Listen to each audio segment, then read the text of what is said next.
Hello my dear students. Now today we are going to study next question of this problem set 3. Question number is 12. Question number 12 is going on. बघा बरं का 12 मध्ये काय दिलंय? Prove that any 3 points on a circle cannot be collinear. Prove that काय म्हणतंय? Any 3 points on a circle cannot be collinear. Any 3 points on a circle cannot be collinear. म्हणजेच बघा काय दिलंय? हा एक सर्कल आहे. सर्कलवर 3 पॉइंट्स आहेत बघा. Suppose here the point is A, here B and here C. असे 3 पॉइंट्स दिले. Any 3 points on a circle cannot be collinear. म्हणजे ते कोलिनियर असत नाही. म्हणजे 3 जर पॉइंट्स असतील सर्कलवर ते कॅनॉट बी कोलिनियर. म्हणजे ते कोलिनियर येऊ शकत नाही. बघा ना इथे हे कुठं कोलिनियर आहे? पण ते प्रूव्ह करा म्हणताय. कळतंय? आता ऍक्च्युअली हा क्वेश्चन एक्झामला येते परंतु तुम्हाला माहित असावं त्याचं एक्सप्लेनेशन काय आहे. बघा सी इथे आपण म्हणू गिवन मध्ये इथे असं सांगू आपण O is the centre and A B C are on the circle. हा सेंटर आहे आणि हे सर्कलवर बसले एवढंच सांगायचं. मग इथे काय म्हणायचं? O is the centre of a circle. O काय आहे? सर्कलचा सेंटर आहे. ABC lie on the circle. Points A, B, C lie on the circle. बघा O is the center of the circle. O हा सेंटर आहे. ABC lie on the circle. ABC ही तिन्ही पण काय होतात? Points ABC lie on the circle. ते सर्कलच्या वर बसलेले आहेत बघा ABC.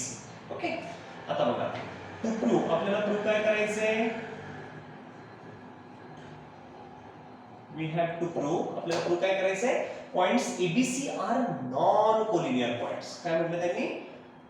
3 points on a circle cannot be collinear. मग इथे म्हणायचं points ABC cannot be collinear. Points ABC cannot be collinear. म्हणजे हे एबीसी जे 3 पॉइंट्स आहेत ते कोलिनियर असू शकत नाही.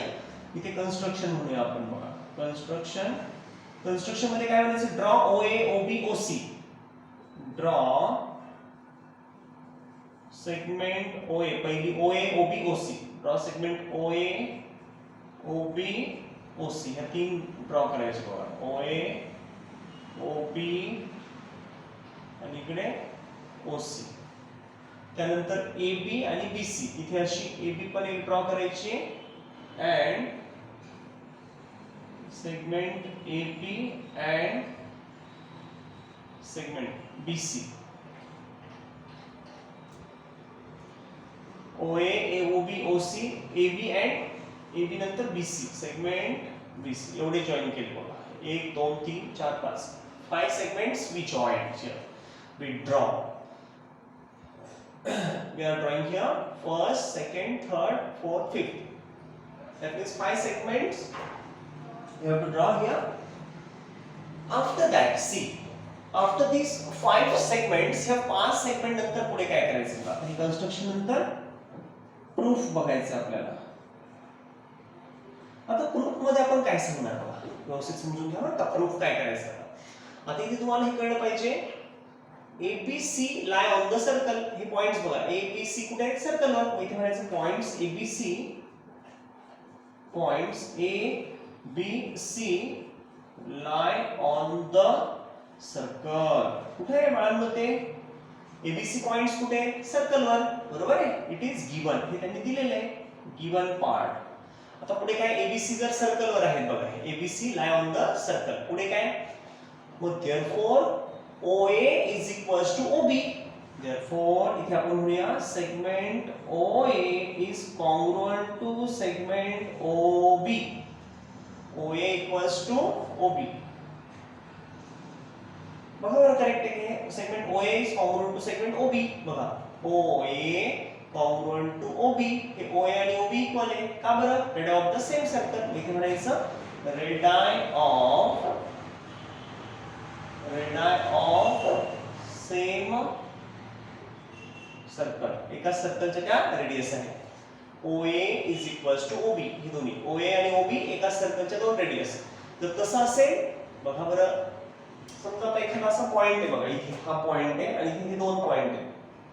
मग जर समजा लक्षात घ्या असं असेल, इथे O आहे, इथे A आहे आणि इथे B आहे, तर जर OA आणि OB जर इक्वल असेल बघा, हे एवढं आणि हे एवढं, जर OA is equal to OB असेल, याचा अर्थ काय झाला, हे समजा असं AB आहे, हे जर OA इक्वल टू OB येत असेल, हे दोन इक्वल, याचा अर्थ ह्याच्यापासून हा आणि ह्याच्यापासून हा इक्विडिस्टंट आहे, बरोबर आहे. O is equidistant from A and B. मग आपला परपेंडिक्युलर बायसेक्टर थिअरम काय सांगतो बघा, 9वीत होता तुम्हाला. परपेंडिक्युलर बायसेक्टर थिअरम सांगतो, जर असा जर परपेंडिक्युलर बायसेक्टर काढला तर ह्याच्यावरचा प्रत्येक पॉइंट ह्या दोन पासून इक्विडिस्टंट असतो. म्हणजे बघा समजा इथे जर असेल तर इथे समजा P आहे, P मग PA इक्वल्स टू PB. इथे असेल Q, QA equals to QB, म्हणजे ते इक्विडिस्टंट पॉइंट येतात. तसं आता इथे OA इक्वल्स टू OB आलाय, म्हणजे O is equidistant from A and B. इथे OA equals to OB म्हणजे O is equidistant from A and B. मग इथे सांगायचं पॉइंट O, therefore पॉइंट, कोणता point, point O is equidistant, point O is equidistant from, point O is equidistant from points A and B. लक्षात घ्या O जो आहे हा O हा काय आहे, इक्विडिस्टंट, कशापासून, from A and B, A आणि B पासून तो इक्विडिस्टंट आहे.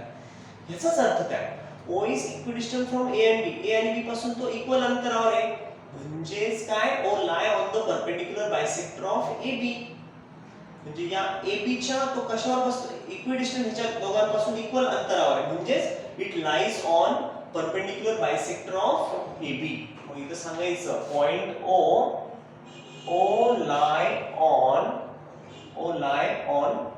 the point O lies on, point O lies on, बघा point O lies on perpendicular,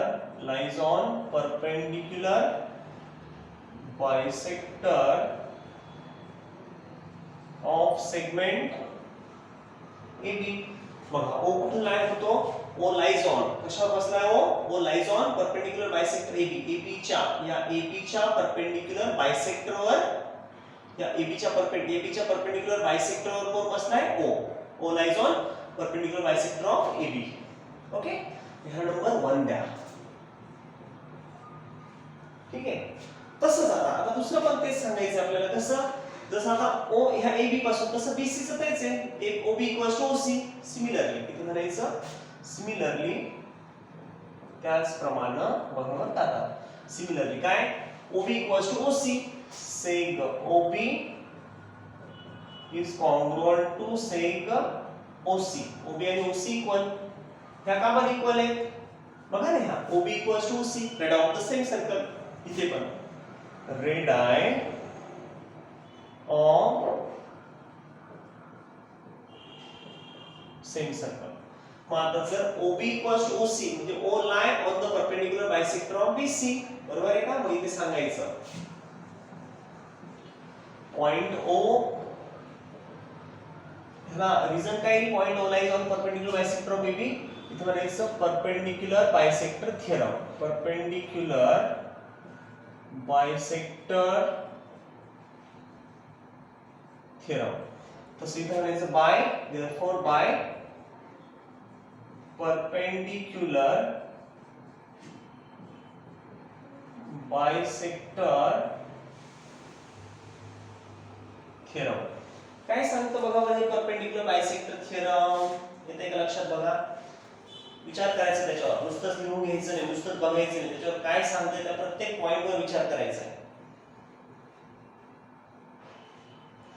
काय सांगते तिथे, किती सिंपल आहे, OB इक्वल्स टू OC. जर हे दोन इक्वल असेल, जे इकडे केलं आपण, हे दोन्हीपासून इक्वल होतं, म्हणजे O lie on perpendicular bisector of AB. तसं O lie on perpendicular bisector of BC. हा O कशावर आहे, BC च्या परपेंडिक्युलर बायसेक्टर. इथं म्हणायचं by perpendicular bisector theorem, O lies on perpendicular bisector of BC. Therefore point O, therefore point O lies on lies on perpendicular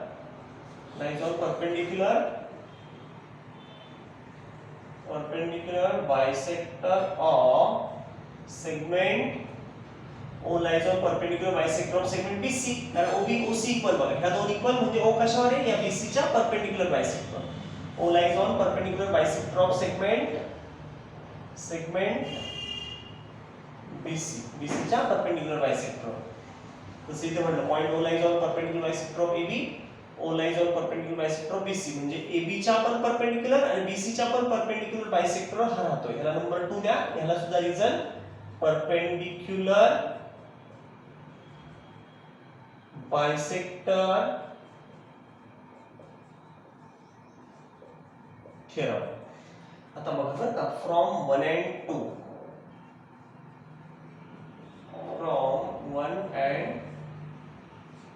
2 बघा बरं काय सांगितलं. आता 1 काय म्हणतो बघा, 1 पहिलं बघा, 1 म्हणतो की O जो आहे हा बघा, 1 काय सांगतो, 1 O lies on perpendicular bisector of AB म्हणजे 1 चं म्हणणं आहे की हा AB च्या परपेंडिक्युलर बायसेक्टर म्हणजे ह्याच्यावर हा असा बायसेक्टर बघा, हा या बायसेक्टरवर O आहे AB च्या बायसेक्टर परपेंडिक्युलर बायसेक्टर कोण आहे?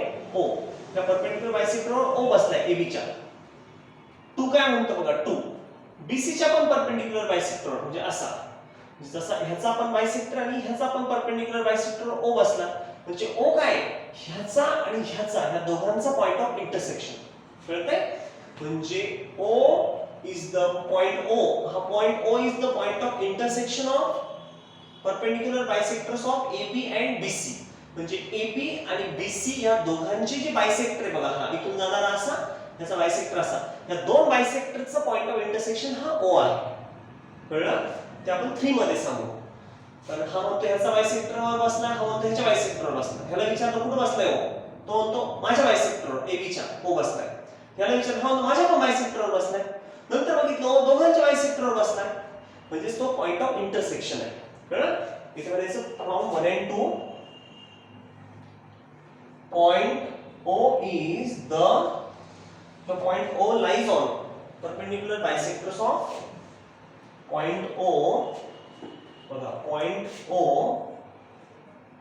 lies on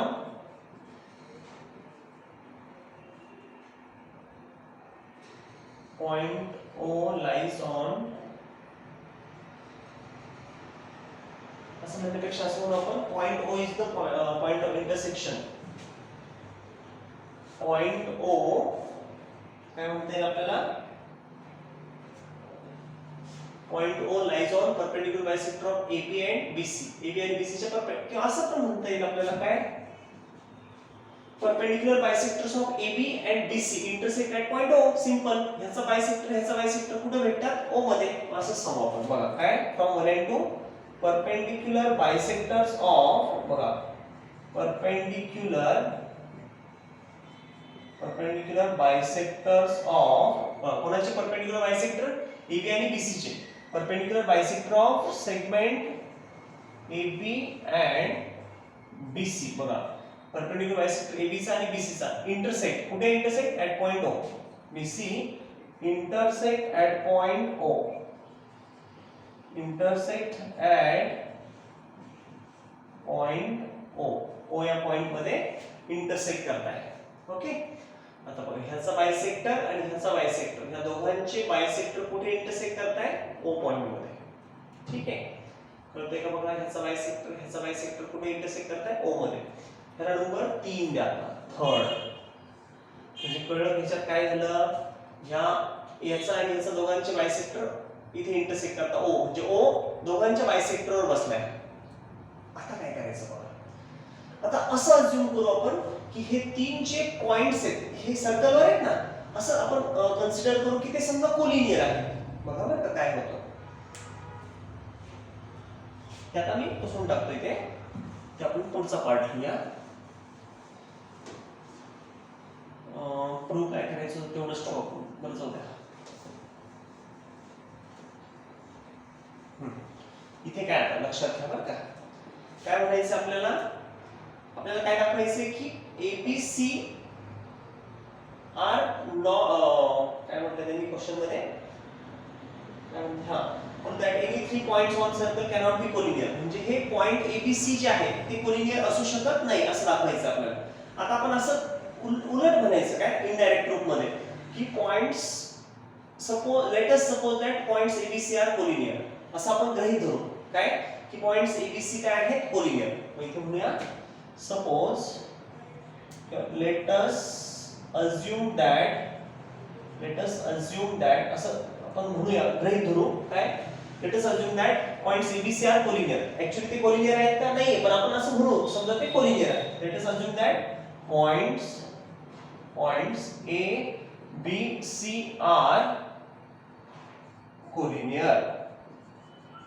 आपण असं म्हटलं की ते collinear आहेत. मग बघा बरं ती कंडिशन कशी असेल. आता इथून पुढचं जे मी लिहितोय त्याची कंडिशन काय ते जर collinear असेल बघा A इथं B इथे आणि C इथे A B आणि C हे जर कोलिनियर असतील बघा तर मग या AB चा बायसेक्टर असेल परपेंडिक्युलर बायसेक्टर BC चा परपेंडिक्युलर बायसेक्टर असेल. मग हे जे दोन बायसेक्टर जसं ह्याचा कसा होता हा असा बघा ह्याचा बायसेक्टर कसा होता AB चा असा आणि BC चा कसा होता असा. या दोन्हींचे बायसेक्टर हा आणि हा ते हा आणि हा इंटरसेक्ट करतात O मध्ये. पण आता AB चा असा आणि BC चा बायसेक्टर असा ते इंटरसेक्ट करतील का. मग जर पॉइंट कोलिनियर असतील तर ते बायसेक्टर जे आहेत परपेंडिक्युलर बायसेक्टर ते विल बी पॅरलल. ते पॅरलल येतील ते इंटरसेक्टच काय करतील. हे जर पॉइंट्स असे असतील तर इंटरसेक्ट पॉइंट जर कोलिनियर असेल तर ते पॅरलल येतील. मग इथे म्हणायचं points ABC are collinear therefore म्हणून आपण इथे म्हणूया देअरफॉर जर ते पॉइंट्स कोलिनियर असतील इथे म्हणायचं therefore perpendicular bisectors therefore perpendicular bisectors of बघा परपेंडिक्युलर बायसेक्टर कोणाचे AB आणि BC चा bisectors of AB and BC therefore perpendicular bisectors of AB and BC are parallel. AB and BC are parallel. बघा ह्या केस मध्ये काय होईल जर ते पॉइंट कोलिनियर असतील तर परपेंडिक्युलर बायसेक्टर काय येतील पॅरलल येतील बरोबर आहे. पण तर आता 3 मध्ये काय सांगितलंय perpendicular bisectors of AB and BC intersect at point O. इथं तर म्हणतोय ते पॅरलल आले. मग हे जे आलंय हे काय म्हणते आपण अज्युम केलं म्हणून आलं ना आपण असं कन्सिडर केलं असं समजलं की ते कोलिनियर पॉइंट्स आहेत म्हणून ते पॅरलल आले. ऍक्च्युअली ते पॅरलल येते ते इंटरसेक्ट करतायत म्हणजेच आपण आता हे कॉन्ट्राडिक्ट होतंय स्टेटमेंट. ऍक्च्युली ते काय इंटरसेक्ट करायला पाहिजे ह्या दोघांनी असं. आणि आता आपण जे म्हटलंय की त्यांना कोलिनियर घेऊ तर ते कोलिनियर घेतल्यामुळे काय आले पॅरलल आले. हे कुठेतरी चुकतंय. हे म्हणतं इंटरसेक्ट करतं हे म्हणतं पॅरलल म्हणजे काहीतरी कॉन्ट्राडिक्शन आलंय विसंगती आली. मग इथं म्हणायचं which contradicts statement 3 which contradicts किंवा this which contradicts the statement 3 म्हणजे स्टेटमेंट 3 मध्ये काय म्हटलं होतं स्टेटमेंट 3 बघा स्टेटमेंट 3 मध्ये काय म्हटलं होतं 3 मध्ये म्हटलं होतं की perpendicular bisector of AB and BC intersect at point O. म्हणजे ते इंटरसेक्ट करतात असं म्हटलं. इथं तर काय आलं आता parallel.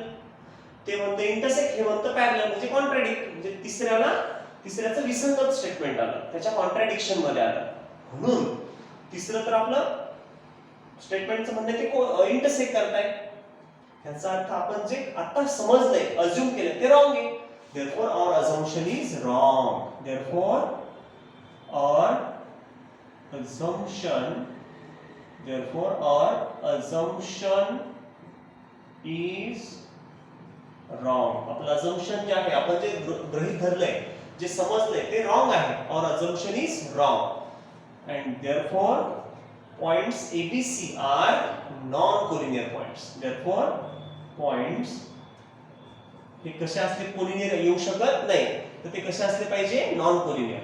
therefore points A B and C are non collinear points. ते कसे आहेत नॉन कोलिनियर पॉइंट्स. कळलं सर्वांना they are non collinear points. कळतंय बाळांनो. चला पटपट कॉपी करून घ्या. Right fast.